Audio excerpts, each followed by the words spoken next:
তো মেলা থেকে চলে এসেছি। তো তোমরা যখন দেখলেই সব খেলনা কিনছিলাম, তো এই এত খেলনা কেনা হয়েছে। তো ফার্স্টেই বড়টা থেকে শুরু করি। এটা সৌভিক কিনে দিয়েছে হচ্ছে আমার ভাইজিকে, এটা মা কিনেছে পার্বতীর জন্য, এটাও হচ্ছে পার্বতীর জন্য, আর এই দুটো আমি কিনেছি, একটা হচ্ছে সৌভিকের ভাগ্নির জন্য আর একটা হচ্ছে পার্বতীর জন্য।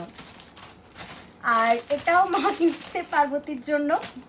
আর এই দুটো ফোন কিনেছে মা, একটা সৌভিকের ভাগ্নির জন্য আর একটা হচ্ছে আমার ভাইজির জন্য, পার্বতীর জন্য। আর লাস্টে কিনেছি হচ্ছে এই দুটো স্কুটি। তো ভাল লাগছিল, বেশ দেখতে কিউট লাগছিল। তো একটা নিয়েছি পার্বতীর জন্য আর একটা নিয়েছি সৌভিকের ভাগ্নির জন্য। তো মোটামুটি মেলা পর্ব আজকেই শেষ, কিন্তু আজকে মনটা খুবই খারাপ, কারণ পার্বতীর আজকে একটু শরীরটা খারাপ, হালকা জ্বর এসে ওয়েদার চেঞ্জের জন্য হয়তো। তো আজকে যেতে পারেনি, কিন্তু কালকে অবশ্যই ওকে নিয়ে যাব। চলো আজকে এইটুকুই থাক ব্লগ, আবার কালকে দেখা হচ্ছে নতুন ব্লগ নিয়ে। টাটা।